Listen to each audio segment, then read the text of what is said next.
Olá, sejam muito bem-vindos. Começa agora o CNN Líderes, o seu encontro exclusivo com os presidentes das maiores companhias brasileiras.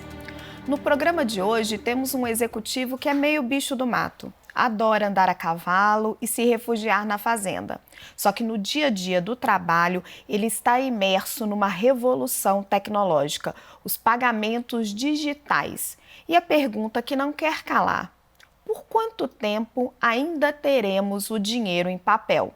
Quem responde essa e outras questões no CNN Líderes é João Pedro Paro Neto, presidente da Mastercard Brasil e Conisul. Oi, João Pedro, tudo bem? Seja muito bem-vindo ao CNN Líderes. Um prazer ter você aqui conosco. O prazer é todo meu, Raquel. Um prazer estar aqui com vocês e poder colaborar nisso, te responder as suas perguntas. João, então, primeira pergunta: por quanto tempo ainda teremos dinheiro de papel no Brasil ou no mundo?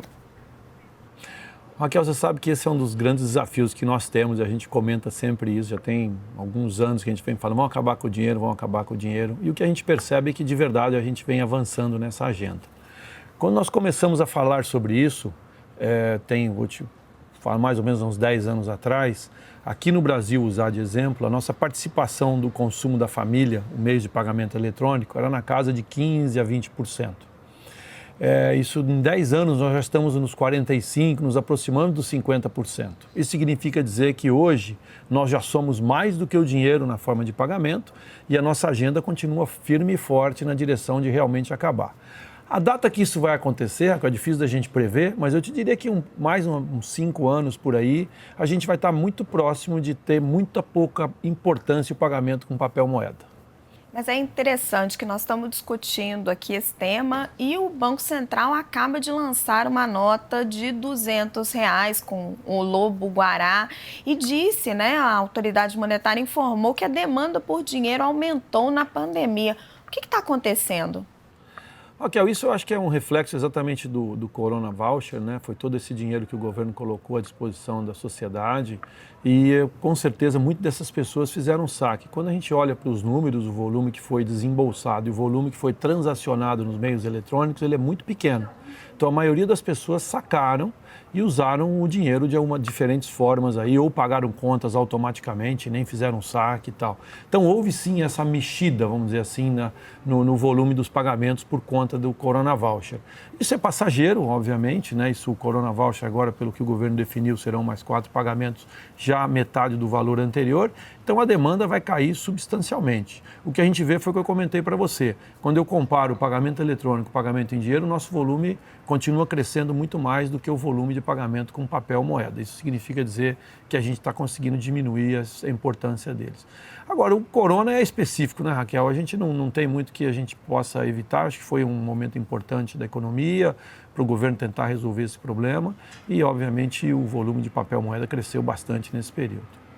Entendi, tivemos um ponto fora da curva com o auxílio emergencial, mas a tendência é de digitalização dos meios de pagamento. Agora eu te pergunto, João, e o pagamento por aproximação? Sim. Em que ponto estamos nisso no Brasil? Porque com a pandemia, te confesso que às vezes eu, Raquel, fico um pouco insegura de ficar ali apertando as teclas das maquininhas por diversas lojas, tiro a minha caneta da bolsa para fazer isso. Como é que está o ritmo do pagamento por aproximação no país?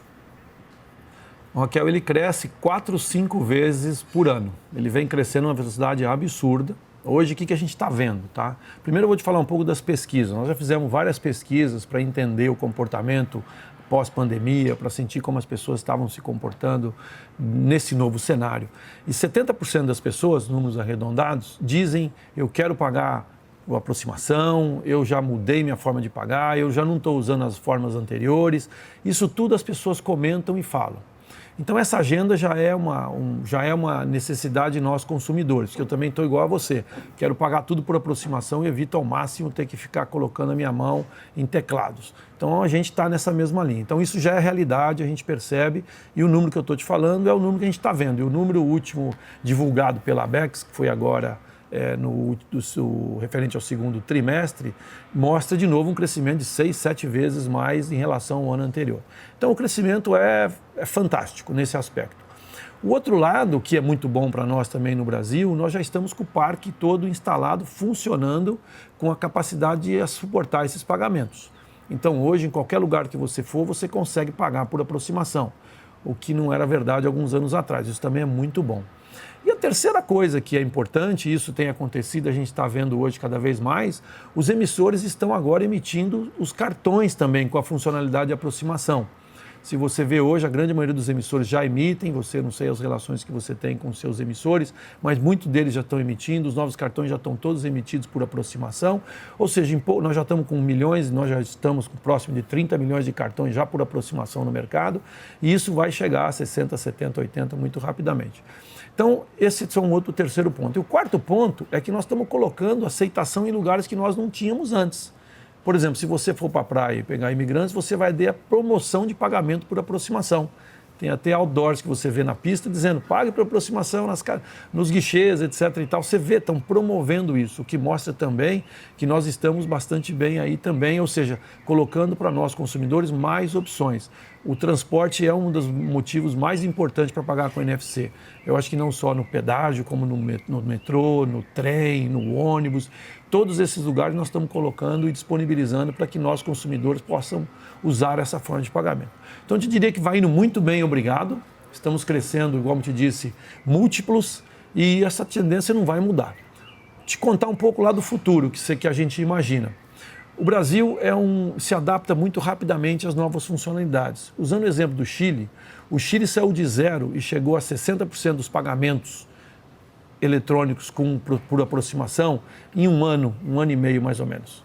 O Brasil não vai ser diferente disso, nós vamos chegar no mesmo nível com certeza ou muito mais do que isso.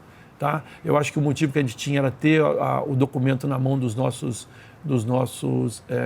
clientes, ou seja, eu quero não só o celular, como também o cartão, enfim, os diferentes devices da pulseira, o relógio, todas as formas de pagar. Hoje está tudo disponível para os nossos clientes. Então, eu acho que isso ficou muito bom e a gente vai continuar avançando nessa agenda e a gente tem certeza que esse pagamento por aproximação é a melhor experiência para nós consumidores. João, você, como disse, já usou, você sabe que é muito melhor.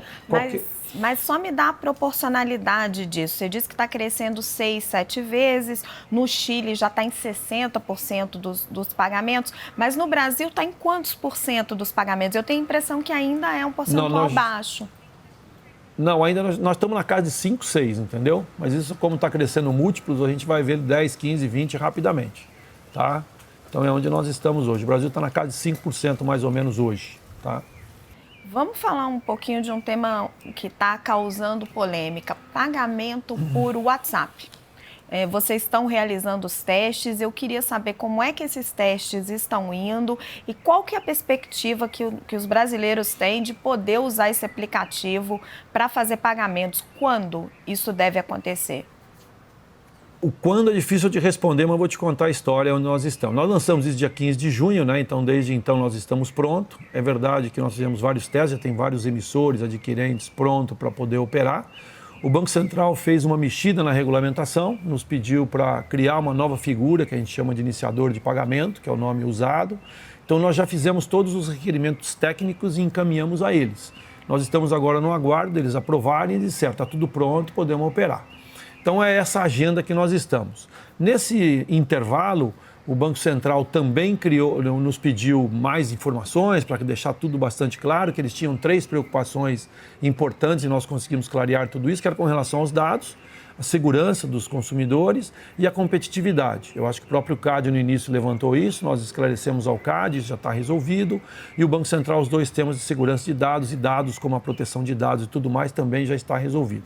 Então, acho que, do ponto de vista técnico, nós já fizemos o que foi solicitado, que era necessário para poder operar. Hoje, a gente espera o Banco Central nos liberar. A gente tem conversado com eles frequentemente, obviamente, até agora não temos uma data definida, mas a gente espera que, muito rapidamente, a gente venha receber a autorização para voltar a operar. Não tem nada que a gente tenha que desenvolver tecnicamente. É muito mais só na linha de autorizou, vamos operar. Fizemos pesquisas e 50% dos nossos clientes dizem que querem receber querem pagar através de mídias sociais, né, que é o Facebook como um exemplo, né? As pessoas querem pagar dessa forma, porque é muito mais simples. E nós que testamos a solução e conhecemos a solução e ficamos operando por um período muito curto de horas, as pessoas que viram adoraram, porque é muito, muito, muito simples. Para a pessoa física não tem custo nenhum, né, fazer uma transferência de um para o outro, né? E você faz com uma facilidade enorme, basta um clique, coloca o valor e foi. Então é muito, muito, muito, muito fácil.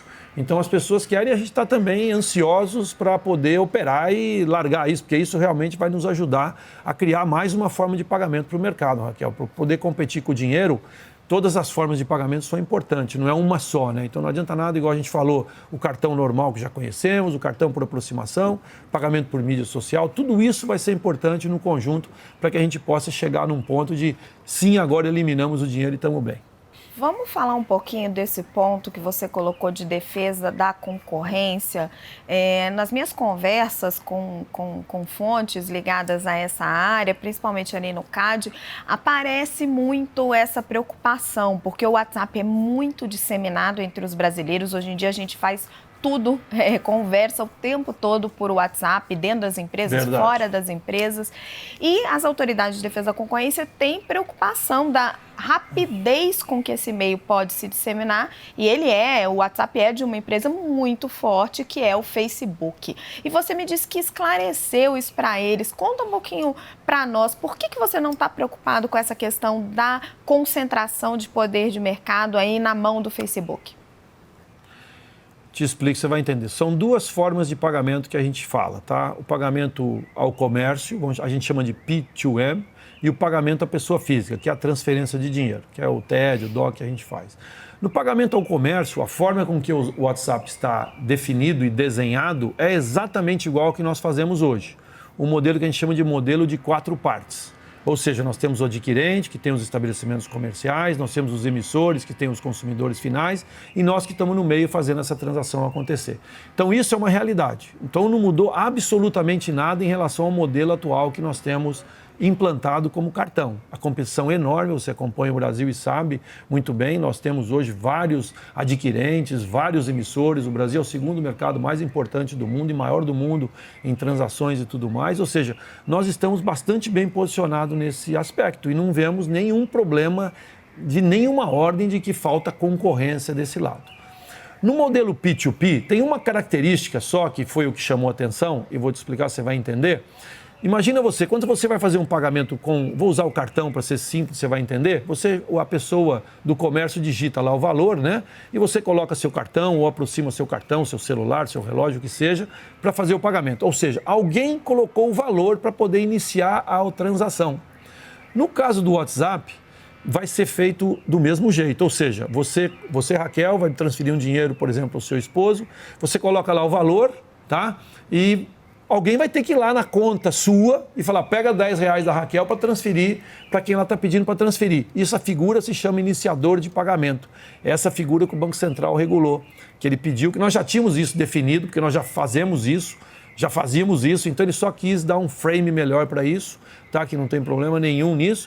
Então essa figura do iniciador de pagamento é um prestador de serviço que o WhatsApp teve que contratar, e no caso ele fez uma concorrência e acabou ganhando a Cielo para fazer essa iniciação do pagamento. A partir de iniciar o pagamento, ou seja, ele vai lá e pega o dinheiro da sua conta, tudo o resto vai acontecer como acontece no mundo normal da Mastercard, sem nenhuma diferença. Vai ter os adquirentes, os emissores e assim por diante. Então, ou seja, não estamos preocupados por conta disso. Tanto faz de uma forma ou de outra, está dentro do modelo de pagamento da Mastercard. E a gente já vem experimentando essas diferentes experiências ao redor do mundo e a gente sabe que o modelo brasileiro que está sendo implantado é o modelo melhor que tem, o modelo mais competitivo, mais aberto, mais transparente e mais protegido. Que eu falei para você da proteção e por que a gente está confortável, é porque tudo é tokenizado, ou seja, não tem nada que seja feito de uma maneira que você tenha que digitar, você não digita absolutamente nada, ou seja, não flui nesse sistema nenhum dado seu, número de cartão, nada, código de segurança, senha, nada, absolutamente nada. Toda a transação já é tokenizada, ou seja, tudo isso está por trás, o que gera todo o conceito de segurança para a transação. João Pedro, me fala um pouco da sua expectativa para o Pix. o modelo, o sistema de pagamentos que está sendo criado pelo Banco Central. Você vê essa iniciativa de uma forma positiva? Qual que é a sua impressão sobre o Pix? Raquel, nós temos a estratégia principal da Mastercard, são duas estratégias que a gente tem como nossos dois guia-mestre. Um é acabar com o dinheiro, que nós começamos a falar, e o outro que a gente chama de multi-rail. São várias plataformas de pagamento. Nós acreditamos nessas duas coisas, ou seja, o meio eletrônico de pagamento ele tem que crescer para acabar com o papel moeda. E do outro lado, as plataformas de pagamento não existem uma só. Eu não posso querer acreditar que o cartão sozinho vai ser responsável por 100% dos pagamentos eletrônicos. Então a gente imagina que todas as formas de pagamento são importantes. É por isso que a Mastercard está presente em 40 países ao redor do mundo, já fazendo a forma de pagamento semelhante ao Pix. Tá? Que é o P2P que a gente chama. E nós já estamos presentes, estamos muito bem e continuamos avançando. Somos a única empresa global nesse aspecto. Todos os nossos concorrentes operam 1, 2 países, não mais do que isso. Então a Mastercard tem uma presença importante nesse contexto. Tá? E aqui no Brasil, a vinda do Pix para nós é mais um que vai ajudar a somar. Eu acho que vai ajudar a gente a acabar com o dinheiro, sim, porque vai ser mais uma forma de pagamento. Com as características dele. Eu costumo dizer muito, Raquel, que nós, consumidores, queremos opções para decidir o que é melhor para nós. Não sou eu que vou impor uma regra, nem outro competidor, nem o Banco Central, no caso do Pix. Não são. Acho que nós, consumidores, vamos decidir o que é mais conveniente para nós no momento do pagamento. Então, hoje, vai acontecer daqui a pouco, que você vai ter várias opções na hora que você for fazer seu pagamento, você decide o que lhe é mais conveniente. Por isso que você falou sobre o pagamento por aproximação, ele é importante, porque ele é muito fácil de fazer. Não tem nada que possa ser mais simples do que o pagamento por aproximação. O Pix é um pagamento que vai vir para somar, mas ele vai tomar algumas formas de você pagar. Você não vai pagar ele sem fazer nada. Você tem que entrar algum aplicativo, enfim. Vai ter alguma forma que você vai ter que fazer para acessar o pagamento. No nosso caso, ele já está muito mais simples. Então, a adquirência, que a gente chama, que são os estabelecimentos comerciais conectados, o Brasil tem 12 milhões, que não só pessoas físicas e jurídicas, a gente está bastante difundido no Brasil como um todo. Então, as nossas formas de pagamento, ela alcança o Brasil como um todo. O Pix vai ter que ter também o seu alcance, vai ter que se desenvolver e assim por diante. Então, competidor, ótimo, muito bem-vindo, não temos problema nenhum e a gente entende que o mercado tem espaço, porque se estamos ainda na casa de 45% de penetração do consumo da família, temos 55% para andar, então tem espaço para todo mundo, a gente tem certeza que o Pix vai ajudar nesse processo. E nós, Mastercard, vamos continuar competindo, nós temos toda a expertise nesse assunto também e temos expertise no mundo de pagamentos de cartões também. Então, a gente está bastante bem nos dois e vamos competir sim, vamos estar aí, vamos ver isso com bons olhos e saber fazer disso uma coisa melhor para todos nós. João, vamos traduzir para o nosso público que nos assiste. Você mencionou que o Pix vai atuar no P2P. O que é isso? E como é que o Pix vai competir com a Mastercard? Só traduzindo para o pessoal entender direitinho. Perfeito, Raquel. O P2P nada mais é do que você fazer um TED e um DOC, uma transferência de pessoa, entre pessoas, de uma pessoa para outra pessoa. Então, eu tenho uma conta do meu lado aqui comigo, tenho que ter uma conta, a conta pode ser uma conta corrente, pode ser um cartão pré-pago, pode ser uma conta de cartão, assim por diante. Eu vou pegar o dinheiro da minha conta e vou transferir para a Raquel na conta da Raquel. Você tem que ter do seu lado uma conta corrente, um cartão, qualquer coisa. Então, é uma transferência entre pessoas, de mim para você. No primeiro momento, o Pix está falando de contas correntes. Ele dá acesso à conta corrente de diferentes formas. E-mail, celular, e-mail, celular e CPF, né? Mas você tem que acessar alguma conta. Eu chamo aí de um container, né? Você precisa ter um container para acessar, para transferir de um para outro. Então, é pessoa para pessoa. Eles estão falando que eles vão permitir também você transferir de pessoas para comércio, que seria o P2M, que a gente chama. É person to merchant, person to person. Então, transferir para comércio seria uma outra forma. E no caso que a gente compete conosco, onde ele compete conosco? Nós fazemos essas formas de pagamento. Tanto faz, nós já temos, por exemplo, o Samsung Pay, o Apple Pay, tudo isso usa a tecnologia do P2P. Né? Já temos isso e já operamos dessa forma, né? Então já temos isso no mercado e competimos, ele também vai competir conosco. Então as formas de pagar que nós temos vão ser com o Pix acrescentado nesse cenário de competição. João, o mercado bancário está passando por uma revolução. A gente vê aí a entrada, estamos falando do Pix, mas temos diversas fintechs. Como que você percebe esse aumento de competição no mercado bancário? Como é que isso afeta o seu negócio, sua maneira de trabalhar? Como é que isso afeta esse mercado como um todo? Raquel, isso é interessante isso, e a gente gosta muito de falar sobre isso, porque a Mastercard foi a empresa que promoveu o crescimento de fintechs. Nós fomos o que mais atuamos, nós temos uma liderança super importante nesse segmento, destacada, a gente tem uma participação relevantíssima. Por quê? Porque a gente percebeu que esse mercado era um mercado que ia ajudar a transformar o mercado brasileiro. Então isso já tem alguns anos, com a primeira delas que todo mundo conhece é o Nubank, né? E nós fazemos isso ao redor do mundo, então saiu um ranking agora das 10 maiores fintechs do mundo. A primeira é o Nubank, a última é o Ualá, que é da Argentina, que também é um parceiro nosso, que nós ajudamos eles a começar e estamos com ele desde o zero. Então, ou seja, nós gostamos desse mercado, porque esse mercado ele traz opção a nós consumidores. Eu comentei algumas vezes do consumidor, porque nós acreditamos nisso, Raquel. Quem decide o que é melhor para nós somos nós.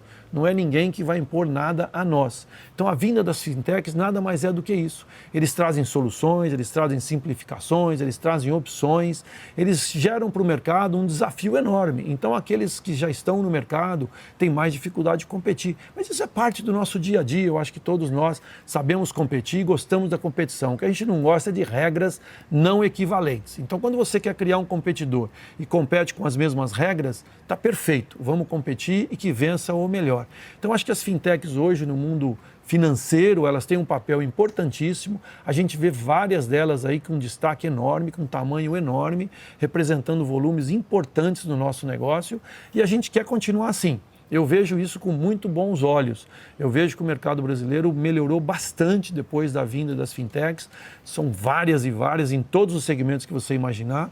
E nós estamos falando muito das fintechs do mundo pessoa física. Essa semana, para você ter uma ideia, a gente estava falando das fintechs, por exemplo, no ramo de saúde, que vão precisar também dos pagamentos. É uma outra área que está crescendo enormemente no Brasil, tem um espaço enorme. Então, quando você olha para o mundo de fintechs, o lado agrícola, todos os lados que você olhar, são infinidades de fintechs e todas elas vão precisar ter a forma de pagar. Por isso que nós, Mastercard, acreditamos no mundo digital, que a gente fala sempre. Eu tenho que dar opção para as fintechs, dela poder se conectar na forma de pagar, para ela poder fazer o negócio dela acontecer. E nós desenvolvemos toda a tokenização, a autenticação, todos esses modelos para dar mais segurança na transação, nós o fizemos e hoje já está funcionando no Brasil perfeitamente bem. Ou seja, tanto faz você fazer uma transação num aplicativo, numa fintech, na maquininha, no estabelecimento comercial, enfim, com o celular, com a pulseira, tudo isso já está embarcado com tecnologia do mais alto nível para que a segurança a nós, consumidores, seja a melhor possível. Então eu vejo isso, Raquel, como uma naturalidade muito grande, necessária para o desenvolvimento do nosso mercado. A gente sabe que na economia as coisas são cíclicas, a gente sabe que daqui a pouco a gente vai ver consolidações de fintechs, outros tipos aparecerão, isso é normal no mundo da economia e a gente vai vivenciar isso com certeza daqui a pouco, mas a gente acredita que elas vão continuar existindo e vão ser cada vez mais fortes e cada vez mais relevantes para o nosso negócio, porque afinal de contas eles é que vão trazer a solução mais adequada para nós consumidores. E os grandes competidores estão alcançando, se desafiam, buscam, mudam, transformam. Muitos deles estão bastante bem já conseguiram alcançar. Isso ao redor do mundo vale para todos os lugares. E as fintechs hoje, elas também estão virando multinacionais, elas estão se expandindo. Aquelas que começaram num país, hoje já estão em vários outros. Você tem vários exemplos aí de fintechs em vários países ao redor do mundo já, né? A pandemia do coronavírus, ela representou um baque para empresas dos mais diferentes setores. Qual que foi o tamanho do impacto, João, na Mastercard? E como é que você sente a recuperação? O ministro da Economia, Paulo Guedes, gosta de dizer que estamos numa recuperação em V, acelerada. Você também acredita nisso ou está mais cauteloso? Deixa eu te falar um pouquinho sobre números. É verdade o V, tá? E eu comparo vários países do mundo, eu estou te falando aqui do globo, de todos os lugares do mundo, é sim uma recuperação sempre em V. O Brasil teve, a nossa queda foi divulgada, a Mastercard divulgou esse número global, a gente não dá números do Brasil, tá, que é o global. Nós caímos ao redor, estou arredondando o número, ao redor de 30% foi a queda. De lá para cá, em todos os mercados ao redor do mundo, é uma curva de recuperação. Uns mais acentuados, outros menos acentuados. Mas não existe nenhum lugar em que você não veja a recuperação, e sempre é em V. É verdade isso, tá? O Brasil, desde julho, a gente já está com os números positivos no comércio, tá? Ele já foi, julho foi positivo contra o ano passado, agosto também positivo contra o ano passado, ou seja, é uma recuperação mesmo e ela vem acontecendo. O que a gente olha e a gente vê ao redor do mundo, e a gente acompanha isso em vários países, é que ela oscila, e ela oscila dependendo de fatores específicos de cada lugar, mas não muda a tendência. Tá? A tendência já está definida e ela é bastante clara. E se fala muito, vai fechar de novo, não vai, segunda onda, terceira onda, ninguém sabe falar nada sobre isso, eu acho que é muita... A gente tem ansiedade, nós temos medo muito disso, né? Mas independente disso, eu acho que a economia vai caminhar, eu acho que todo mundo encontrou seu caminho. Onde é mais penalizado, Raquel, no mundo das médias empresas, das pequenas empresas, a gente vê um desafio muito grande para eles. A Mastercard até lançou um aplicativo para a gente ajudar no mundo digital essas empresas. São milhões e milhões de empresas da América Latina. A gente disponibilizou isso para os nossos clientes para que eles possam usar. E muitos deles vão se recuperar. Muitos vão ficar pelo caminho, eu acho que a economia tem disso, né, infelizmente. Eu acho que tem segmentos que estão sofrendo muito mais que outros e nos afetam também. Por exemplo, o segmento de viagem é um segmento importante para a Mastercard e está parado hoje. As pessoas estão fazendo viagens dentro do país, mas as viagens internacionais que tinham uma importância grande no nosso negócio estão paradas, né? Então, você vê, foi feita uma pesquisa recente, nós fizemos na Europa, a Rússia, a Itália e a França são os 3 países que estão melhor recuperando viagens, mas as viagens locais, viagens no ambiente europeu, né? Então, tudo isso para nós é importante. Então, aí tem um outro sofrimento grande que aconteceu para nós e a gente tem pontuado isso sempre. Existe uma recuperação mais lenta. Essa curva é muito mais lenta do que a curva geral do comércio. Um outro segmento que tem recuperado e está sofrendo mais é o segmento de restaurantes, bares, esse segmento também tem sofrido bastante. Para eles a curva está mais lenta também de recuperação. Mas enfim, eu acho que quando eu coloco tudo junto, a recuperação que eu te disse é em V, você tem sim, a gente já está em positivo, alguns ainda negativo, outros crescendo, enfim, eu acho que esse é o normal de uma recuperação depois de uma recessão tão forte como a gente viveu, uns números tão negativos como a gente viu no primeiro e no segundo trimestre para o Brasil, embora o segundo trimestre tenha sido muito melhor do que a expectativa de mercado, né? Para a gente fechar o nosso papo, vou trazer uma pergunta de caráter mais pessoal.